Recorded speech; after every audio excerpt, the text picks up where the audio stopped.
Good afternoon. My name is Prabhu Bengali. I'm a professor in the National School of Applied Economics and also in the Global Development Department. It's a great pleasure to be here today to introduce our distinguished speaker today, Dr. Madhura Swaminathan. Dr. Swaminathan got a PhD from Oxford University in economics and is a professor at the Indian Statistical Institute, which is the premier research institute in India, both economics and for statistics. She's had a long, very distinguished career working on agriculture, food security, gender issues, overall inclusive growth across India, published over 10 books, dozens of journal articles. She was also, recently, just finished a decade as chairperson of the MS Swaminathan Research Foundation in Chennai, in India. And those of you in the room who don't know the name Swaminathan, Swaminathan is the father of the Green Revolution in India. And he's an enormously revered agricultural scientist. And you mentioned the name Swaminathan in India, people immediately think about the Green Revolution, food security, etc. And during Madhura's time as chair of the foundation, she expanded the work to be more inclusive, bringing in lagging regions of the country, focusing on women, focusing on marginal crops such as millets, etc., and made a huge difference to the way people think about food security. Without further ado,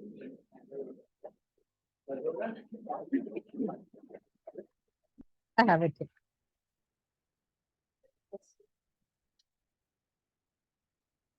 Oh, which one? This one?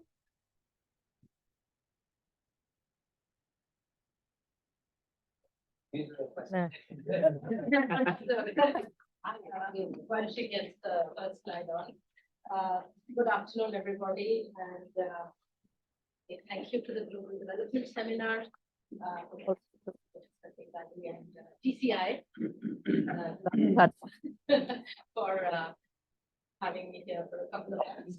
And I will be here For another 2 months. So I want to say right away That 30-35 minutes is short. If any of you want to discuss things with me later, I would be happy to do so.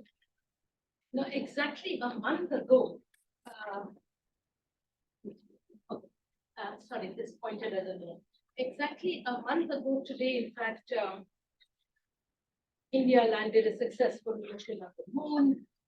And those of you who look at the GDP statistics, there are constant rises after China and US. We're the third largest country in the world now. So what should we talk about? Food security. And so the first thing I want to do is give you some numbers of what is the scale of the problem of security, of food and nutrition security, of chronic hunger. I'm using these terms interchangeably, so allow that. And then I'll go on to talk about some issues on the production side, the challenges for India, and some on the consumption and policy side. Now, there are many definitions of food and nutrition security, and I'm sure there are nutritionists in this room who know better than me. So I think, how many people are food insecure depends a little bit on what definition you choose. And what I would like to do is to focus on 2 measures, which as an economist, I feel quite comfortable with.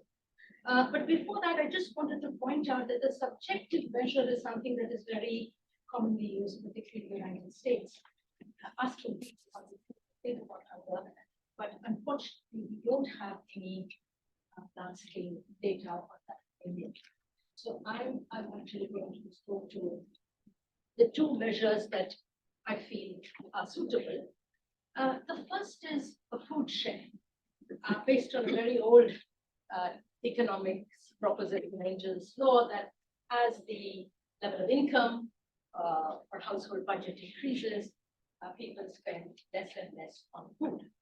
So in a way, The extent to which you spend on food tells you how poor you are. You can see here you are.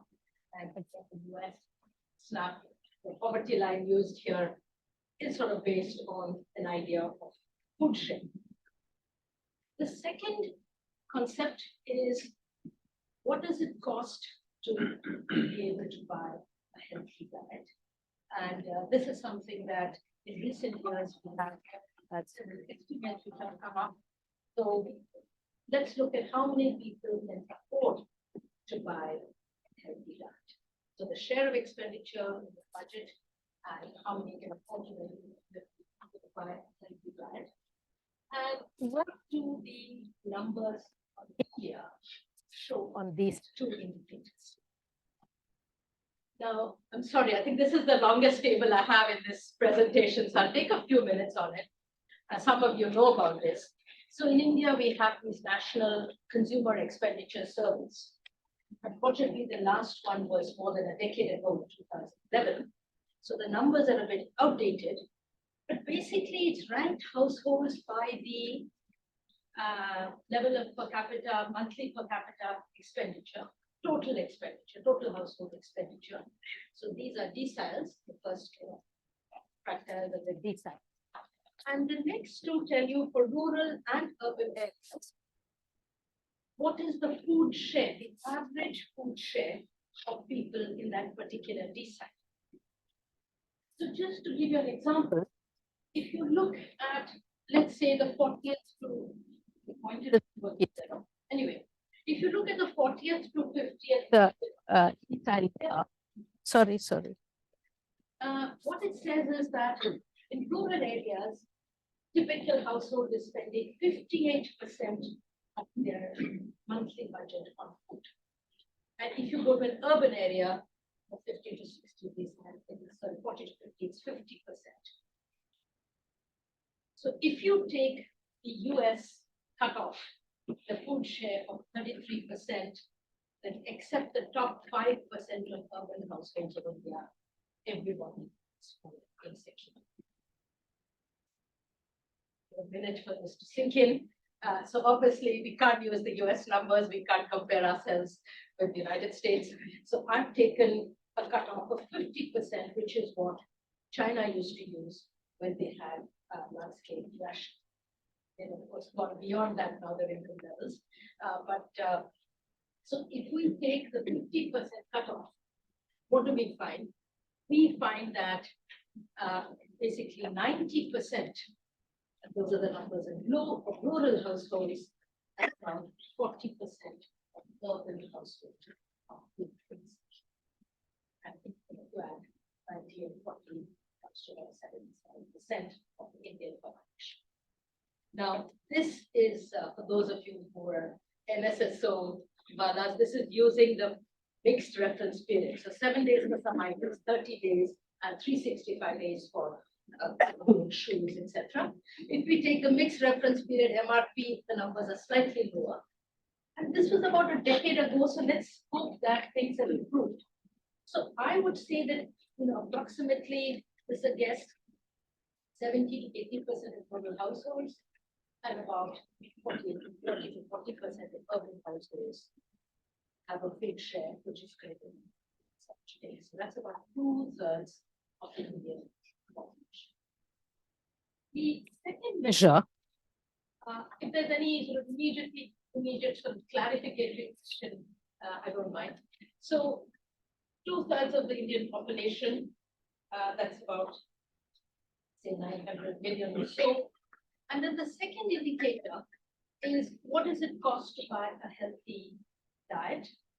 And this is a number from the State of Food Insecurity 2023, but IFPRI Delhi has done some estimates, TCI, I know Professor Bengali has done some estimates, but I think they're not too different. So in 2021, it was estimated that it would cost about $3 a day at purchasing for parity to buy a healthy diet. And 74% of the Indian population, that is to say, 1,043 million, or a billion people, cannot afford. This report also has other diets on healthy diet, which is adequate calories, adequate nutrients. So a healthy diet is one where not only do you get the right amount of calories, all other macronutrients, but you do so by eating from different food groups. You have combination foods, and we would all like to do. So the first point that I wanted to make is that in India today, about 2/3 to imports, and almost 1 billion people are food secure.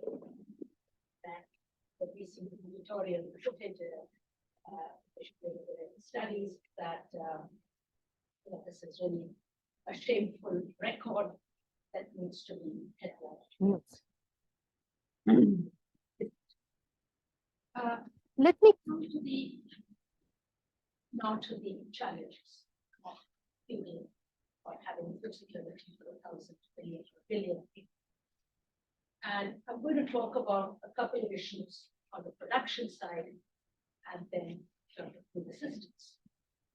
Now, I assume this audience knows about the Green Revolution and the success in wheat and rice production. But I'd like to show this graph to students, which is from a Professor Kurosaki from Hitotsubashi University. And he's looked at about 100-year data, which he's compiled.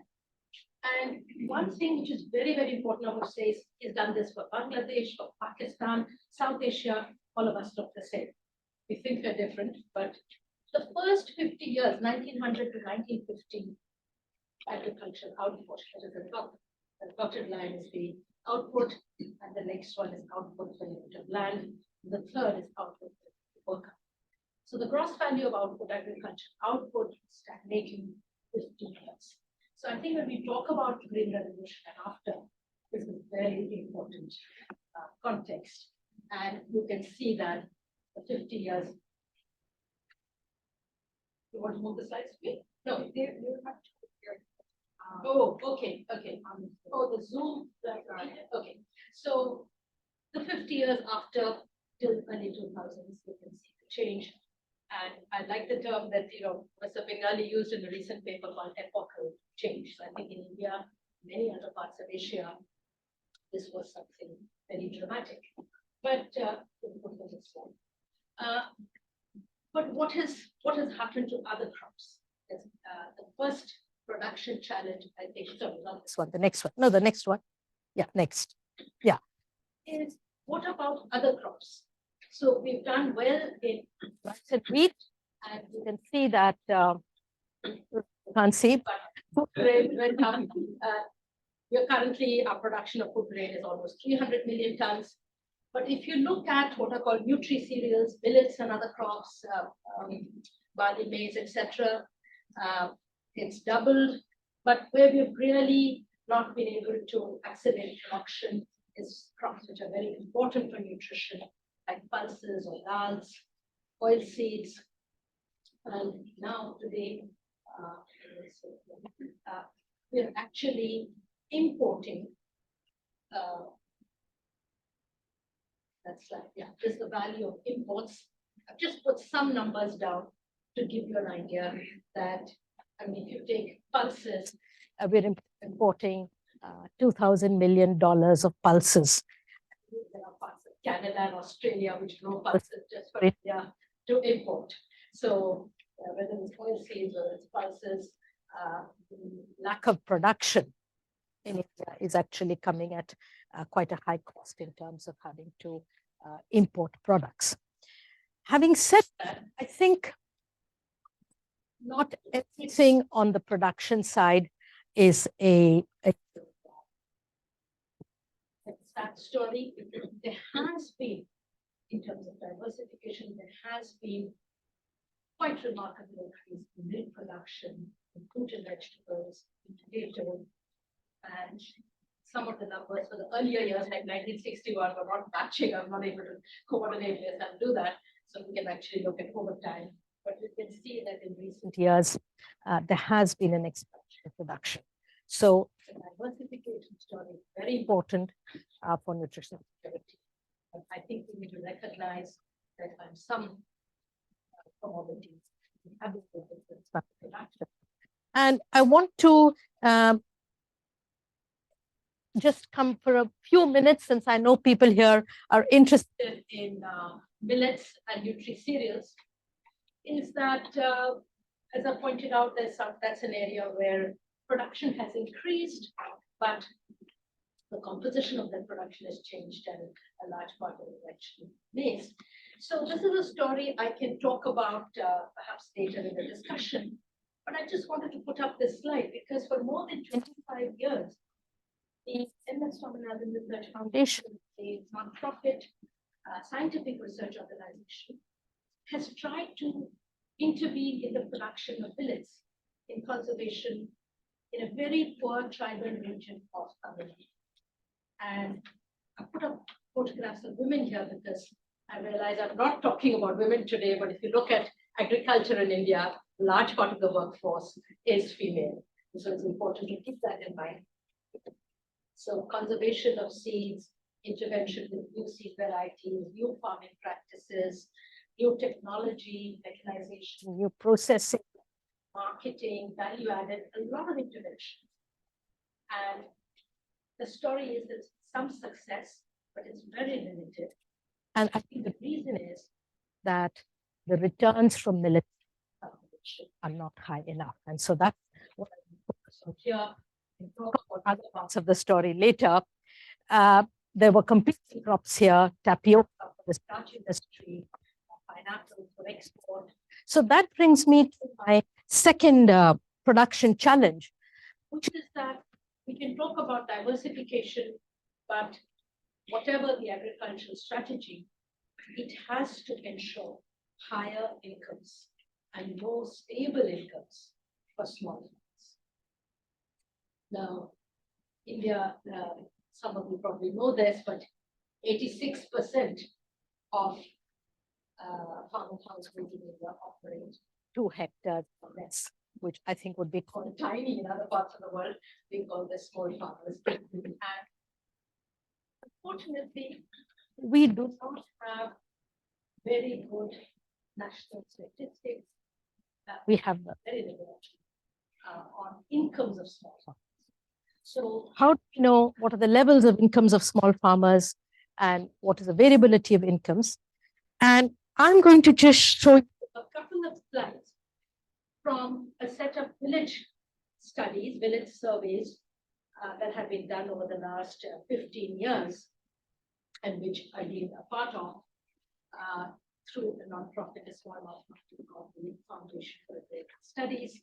And we have covered about 27 villages in 12 states. That's very small for the number of villages we have in India, but I think these are in different parts of India, in different agroclimatic zones, different cropping patterns. And we have, I think, some lessons from that. In fact, we did a book a couple of years ago called How Do Small Farmers Finish?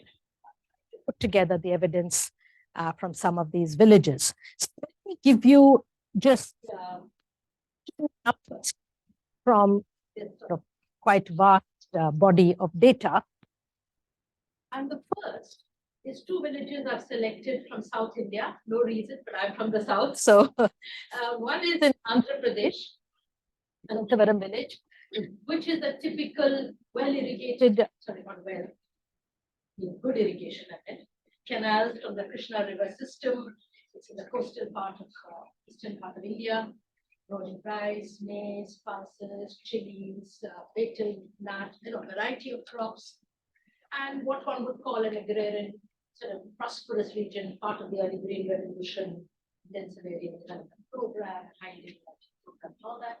And the second is a contrasting village from northern part of Karnataka, which is a very dry area, drought prone, and where they grow millets, range of millets. And the number here is the income per hectare, the net income or the returns per hectare in these two villages for a small farmer and a large farmer. I've made it into dollars in 2021 so that it's easy to understand. And I think those numbers are pretty striking. The first is Indian, prosperous village, irrigated village, small farmers. The year we did this survey, I must say this is single year data, so this could change over time. So minus $35 per hectare. And that's because that means they made losses. The costs of production were higher than the value of output, the returns. And 4,000 for the lunch. A huge difference. And again, we can talk about the questions. Why difference? And the second we can see in the rain-fed village, everybody's pretty badly off. $80 for the small farmers and about twice large farmers. The large farm is greater than 2 hectares. Greater than 2 hectares of irrigated land. So we have modified the definition. Indian definition is 2 hectares, whatever quality of land.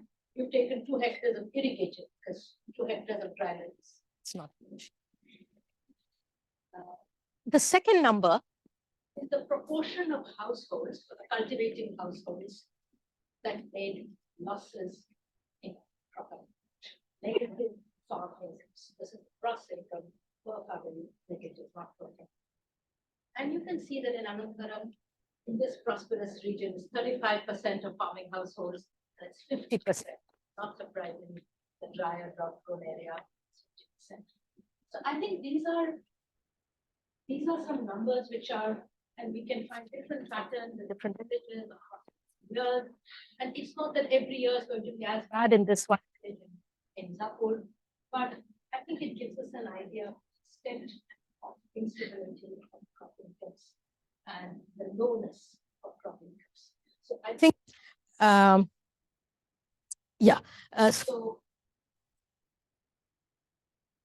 any strategy for agriculture, for production, has to look at, is it profitable? What are the returns for small farmers? The third production challenge, but I think I will keep on this today because there are other things I want to talk about, is of course a response to climate change.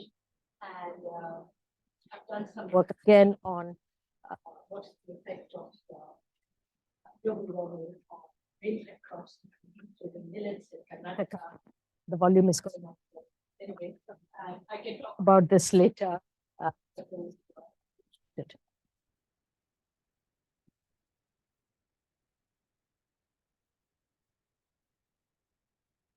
Okay, I shouldn't move. Okay, I feel bad about those on that side of the room, but doesn't matter. Okay, I'll stay on this side. So let me come now to the sort of the second part or the third part of the talk, which is about demand side, and particularly policy on the demand side of food, what are called food assistance policies. Now, here I think it's useful to start with something about the institutional structure in India. And from the time of the Green Revolution, which is the mid-1960s, in my view, we have a coherent set of policies and with it a coherent set of institutions. So we have a system of public procurement of food grain and support prices, minimum support prices. Some of you would have known about this. Then we have a system of managing that procurement, food stocks, the Corporation of India, through state level corporations and other civil supplies departments and so on in the country. And then we have a system of delivery of food. It's a kind of rationing system, so stay here, called the public distribution system of food supply. And all households are entitled to a certain quantity of certain selected commodities. Now, I want to say one thing here, because although this is a national policy, we have a lot of variations across states in India. Again, I'm going to just talk about one example later, but you can find differences from what I'm saying, perhaps in some states, and that's important to note. Now, this system has expanded over the years. I've only given the last 30 years or so, and you can see that its production, as I said, is about 300 million tons. Procurement is about 100 million tons. This is 2021. It is a financial year. We don't have the same agricultural year in India is different from financial year. So it's a slight difference. And so India is procuring about 1/3 or so of production every year for the last 20 years. Secondly, the public distribution, that's about 40 to 50 million tons in the last few years. In fact, the number for 2021, if we count all the food assistance schemes that were there during COVID,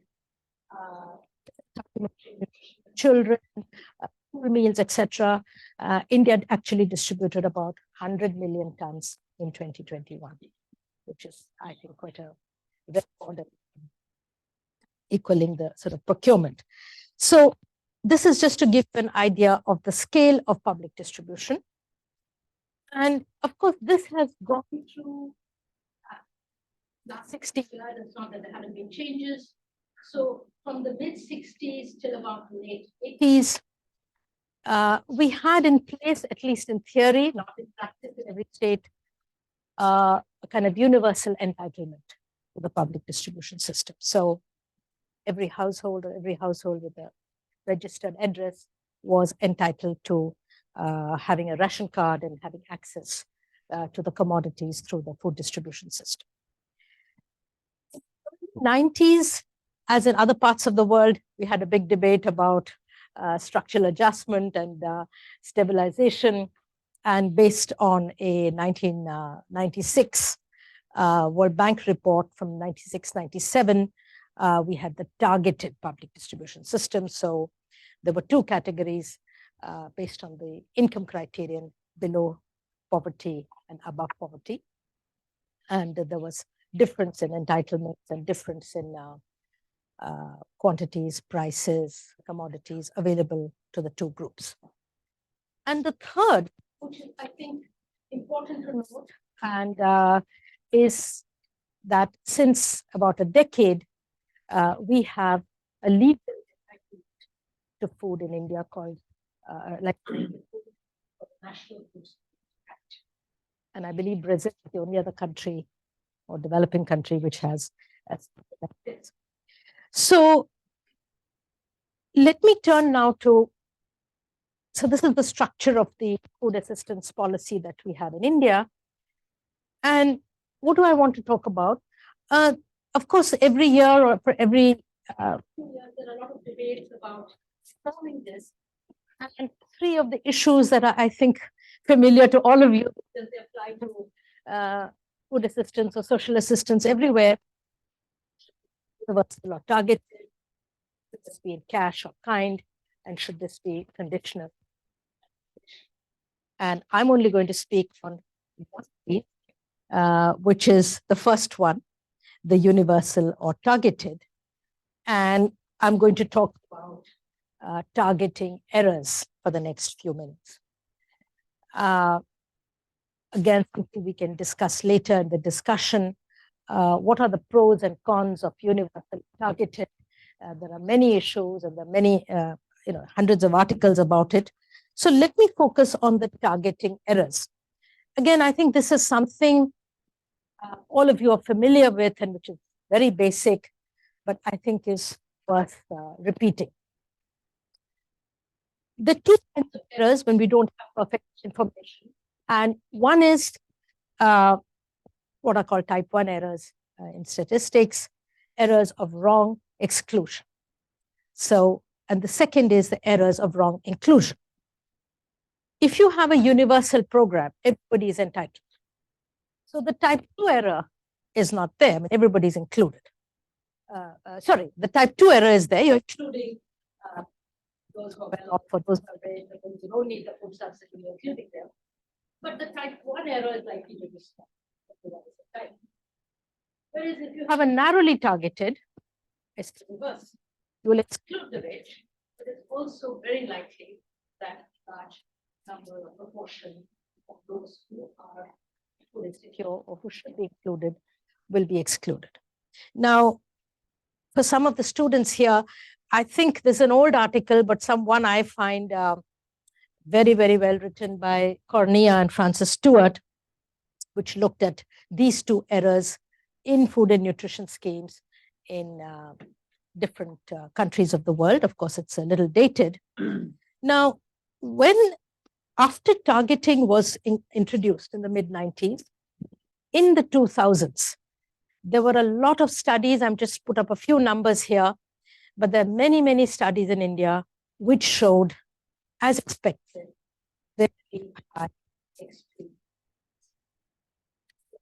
very high errors of excluding the food insecure below poverty line. So whether you take either you take the number of households defined as poor with the income criterion, or you take other characteristics like rural worker households, agricultural worker households, scheduled caste households that we know are likely poor as a exclusion. And I'm not going to go into that. We can talk about these examples later. So it was, in a sense, a response to the debate in the 2000s of high cost exclusion that we had a kind of big political debate and movement building around a Right to Food Act. And that's what I think motivated and led to the National Food Security Act in 2013. Essentially, is covering, is a kind of near universal. It's not universal, but the National Food Security Act has entitled 75% of rural and 50% of urban. Means roughly 2/3. So remember when we talked about the food share criterion, I said it's between 2/3 and 3/4. About 2/3 of the population is covered by this Act. Now, what has this meant for the food subsidy? Because the cost, you may ask, yes, it's all very nice to have a universal or near universal program, but what is it costing the exchequer? I mean, obviously, that's the big financial cost, is the big cost that we have to look at. This is remarkably, if we leave the last few years out, I'll talk about them. And I have data from the 1960s for this, or from the, if you take the period from 1960s till 1990s, the food subsidy averaged about 0.6% or 0.5% of GDP, that is national income. And if you take the last 2 years, it's the only time it's exceeded 1% during COVID, but it's never otherwise been more than 1%. So I think question that we have to ask is, for 2/3 of the population, is 1% of GDP a very high number? I mean, I don't think it is. I don't think it makes sense. And the last 2 years, I think, were very, very important, because during COVID, the food subsidy expanded in a very big way. As I mentioned to you a few minutes ago, in 2020-21, a couple of weeks after we had a very harsh lockdown in India, the public distribution system was expanded in a big way, and there was an increase in the quantities, almost a doubling of the quantities that were being given to all households. And there is no doubt that this safety net, I just saw a paper from the IMF a few days ago, that poverty has been lowered by 30 to 40% on account of the public distribution system. This is during COVID. I'm not surprised. So I think what is important here is that we had this structure in place, and it could then be used to expand access to people during COVID. And I think there's some sort of mathematical work by Ravi Kanbor and others also on the role of universal safety nets during shocks or crises like COVID. Now, having said, I think before I end, I want to say it's not that everything is working well in the public distribution system, and it varies a lot across parts of India. And I know that one criticism is that it's making people eat rice and wheat rather than other things. So I want to end with an example from Kerala, because I think the public distribution system is an institutional structure in place. It doesn't mean that we have to do exactly what we did in the 60s or 70s or 80s. We can envision it in a different way. And I want to give an example here from Kerala. In fact, Kerala, Tamil Nadu, many of the southern states, some other states like Chhattisgarh are known to be having much better public distribution systems than other states of India like Bihar or UP or Odisha that some of you may be studying. At the start of the pandemic, the chief minister said no one will go hungry. There was a whole lot of interventions, but I think this picture captures it quite well. So I don't think they had that sunflower, that coriander, but other than that, you can see that they had 17-item grocery kit.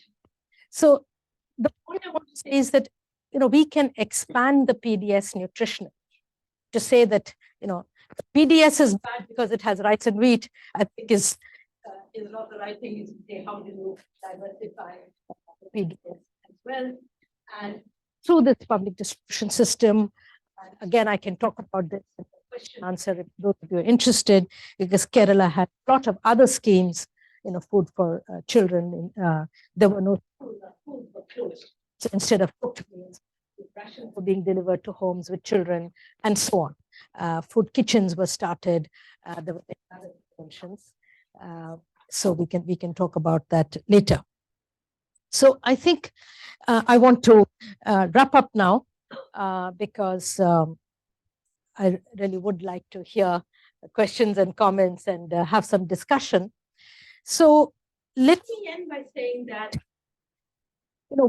if we don't solve India's chronic hunger problem, we're not going to achieve the global SDG. So it's, there's 1,000 million or 1 billion people that we're talking about for food insecure. And again, I'm not a nutritionist, I'm talking from an economist point of view. How much are you spending on food? Are you able to afford a nutritional diet? And see very large numbers. This has to be, number one thought in mind when you design any policies for food security. Our food production system is well in certain ways, but again, with the times, we need to diversify. We need to expand production of other commodities, and I would say particularly pulses, oilseeds, millets. So how do we go about that? And I think here, again, a lesson from the Green Revolution is that, there was very important public support, a package of public measures. Now, I'm not saying we have exactly those measures, but without major public investment in a package of measures, including in science and technology. And I think whether it's GM, whatever, we have to include all kinds of modern science if we want to ensure higher production and at the same time, higher, more stable incomes. And as I said, the climate change makes it a little more complex. That's not my own expertise, so I won't mention. And the last thing is that I think it would not be a good idea to destabilize the institutional structure we have in India, because in every country there is a path dependency, there is an institutional history. When we're suggesting food policy today. It's not that we don't have our 70 years history with. So I think we can, and what the Kerala experience shows is that we can modify it. We can, improve and enhance the working of the universal public distribution system and meet, goals of nutrition security. So I'll stop with that. Thank you. Yeah. Paper for questions here. Thank you very much, Professor. This was very thought-provoking talk. We have about 10 minutes for Q&A. I should apologize for people online that there were some technical glitches. I'll try to speak loud. This one? No, it's not. So Okay. You need this? Question. I think I want people to speak up and I might speak the question. So we'll take up a few questions. Introduce yourself and make your question as short and concise as possible.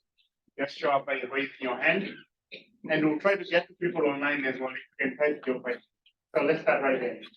I'm Viola Assi. I'm actually based in Slovenia at a research institute and just visiting here. So I'm curious to know, I think the Kerala example is very inspiring in terms of the COVID-19 food kit, but it seems to be a temporary intervention that would be very expensive even for a state like Kerala to maintain in the future. What is your policy advice taking such an example to other states that would not be able to afford such a diverse kit of food items? Thank you. Yes, the question about Kerala, the COVID kit was a COVID kit. Every year they have an Onam kit. Some of the Malayalis here may know about it. But I think Kerala, in fact, I'm glad you asked this question, because in a way, Kerala has moved beyond that basic public distribution system in terms of its health and nutritional indicators and so on. And what they have is now, I think the main source of getting a variety of foods at reasonable prices to people is what is called supply, which is basically their full supplies corporation, has about 13 items, essential items. A large number of them are lentils or dals, which are sold at fixed price. And I have that data. I can share that with you later. So I think I agree. You can't have a complete kit, but you can have stabilization of prices of certain basic commodities, and they're being sold at unbranded commodities basically, so they're cheaper, and you can buy spices and lentils. Thank you. More questions? Yes. Okay. Just to add to that particular question, Tamil Nadu is today the #1 state in India to be effective in the PDS distribution system. It is not targeted, it is to everyone, and they give 20 kilograms, which is roughly 40 pounds of rice, and also kerosene, sugar, and dal, and everything. It is given every month. It is not related to the COVID. It's done every month and throughout the year. So Tamil Nadu is the #1 state today on the PDS system in India. Thank you. Yes. Tamil Nadu, as I mentioned at the beginning, has a very effective public distribution system. They do make rice and wheat and sugar, kerosene, and lentils. Sometimes, occasionally, I think probably something oil and things like that. So once or twice a year. Thank you. The questions?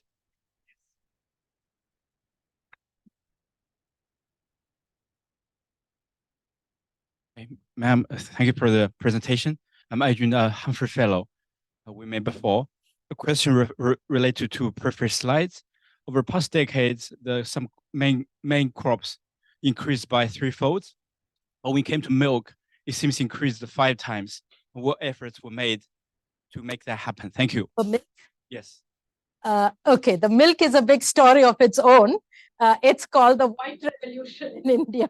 I don't know if I'm using the revolution. So the milk production in India, there was a very major effort, I would say I'm trying to remember, in the sort of 70s and 80s maybe, and through a cooperative system. So the whole system was to ensure marketing at a fair price. So instead, so people were incentivized to keep more animals and sell milk by having a cooperative system where women, particularly in western part of India, were members of the cooperative and could bring their milk to the cooperative, have the fat tested, so not be fleeced by some private trader and sell. And that's become, in fact, we have a major company, food products, it's gone to cheese and butter and all kinds of things. So again, We'll take there's two questions from the online audience, then we'll come back to you. All right. So the first question is, do you have any suggestions for specific strategies by the public and private sector to increase the incomes of smallholder farmers, especially in the face of rising input costs? Gosh, that's a big question. Okay, there are many, obviously it's not one set of policies that one needs to control prices. And I think what's very important here is the cost of inputs and the cost of output. Everything is relative.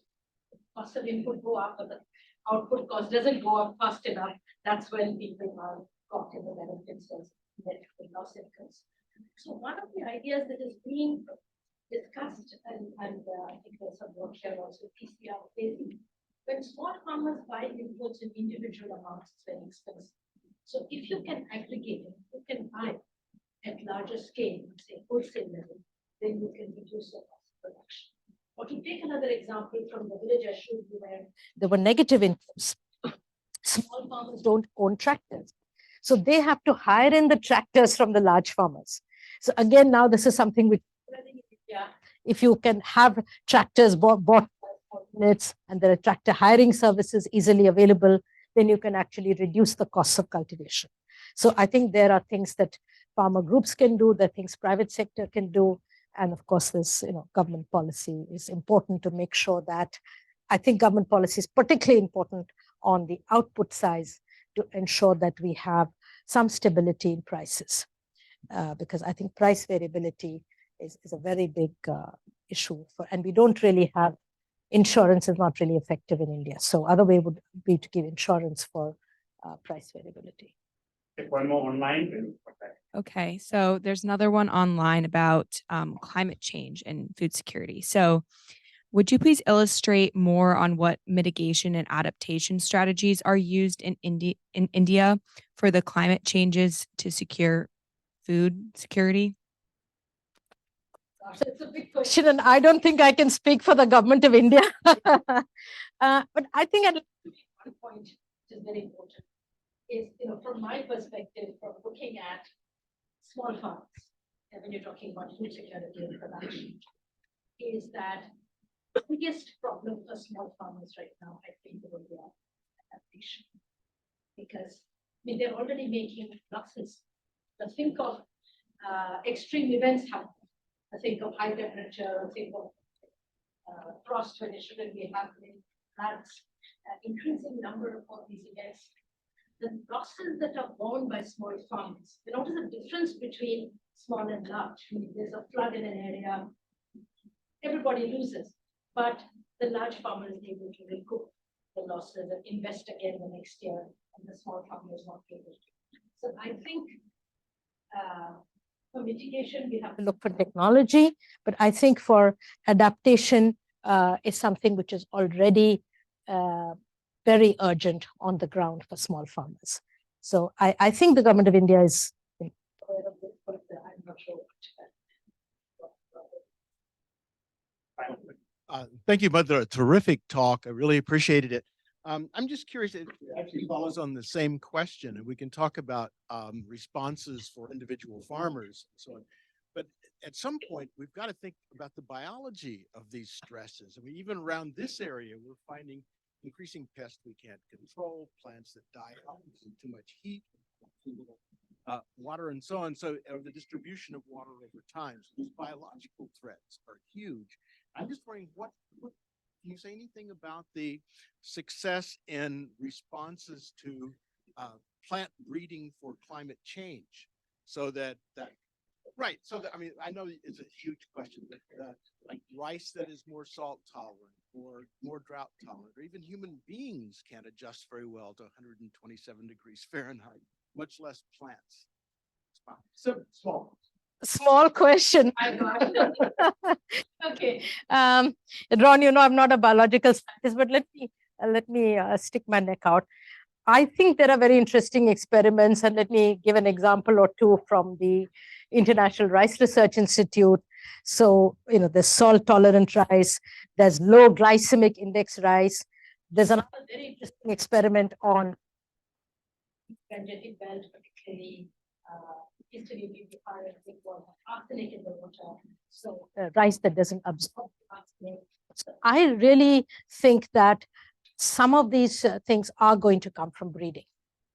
But while we're waiting for those, breeding outcomes to be on the ground, so there's even what is it called, direct seeded rice, which is using less water. But here I want to just give a counter example.